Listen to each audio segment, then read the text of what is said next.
Good morning. I was thinking about what I wanted to share with you this morning, and I was thinking about how many people continue to say that this is not a big deal, and it shocks me. Maybe it's because we're out here far away from New York City, far away from the big cities where it happens. We're not so far. Kansas City is starting to have more and more cases. We have a case now in our county.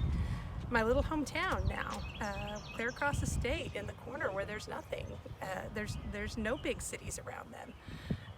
Has a case now. It's coming. I mean, it's went from one little spot in the world to being all over the world, even clear down to Hugoton, Kansas. And yet I still hear people say, no, this is no big deal. They're making a big deal out of nothing. They're blowing this out of proportion. And it makes me think of the Titanic analogy I did the other day that you may have read. If you haven't, it's on my Facebook page. But I realized too that it's just like Christianity. I mean, those of us who read the truth, those of us who understand what is going on, those of us who know Jesus, know that there is an urgent situation, that we need to bring other people to know him, that this is real, this is serious.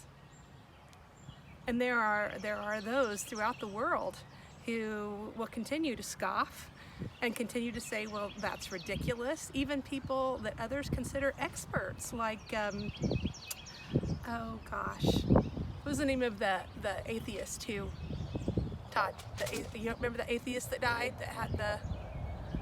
Stephen Hawking? Yes, Stephen Hawking. Even Stephen Hawking, such an expert, and yet he doesn't get it. And people listen to what he has to say. And it's always been that way. And it will always be that way until it's too late. Because there will come a time when, with this virus, when it's obvious to everyone.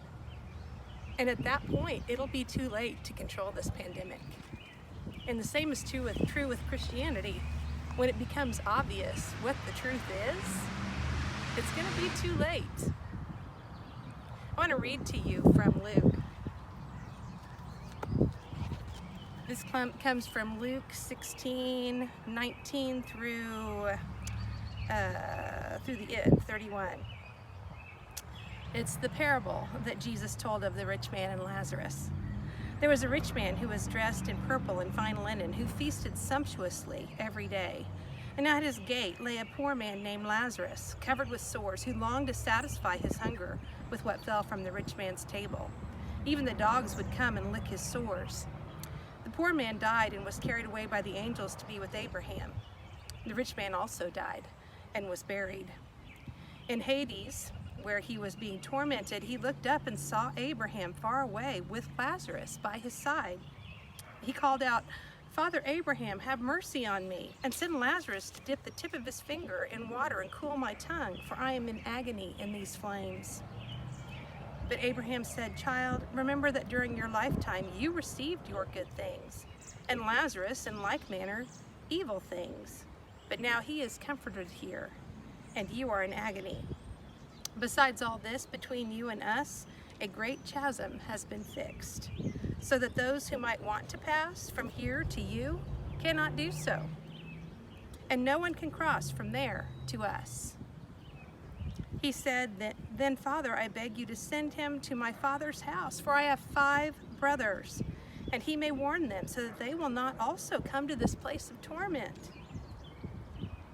Abraham replied, "They have Moses and the prophets. They should listen to them." He said, "No, Father Abraham, but if someone goes to them from the dead, they will repent." He said to him, "If they do not listen to Moses and the prophets, neither will they be convinced, even if someone rises from the dead."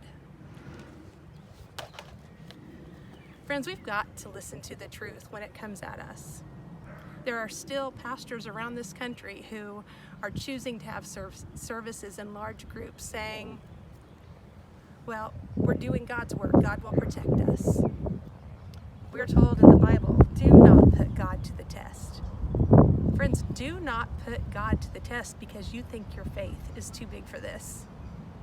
God has sent you experts to help you know what to do, people to protect you.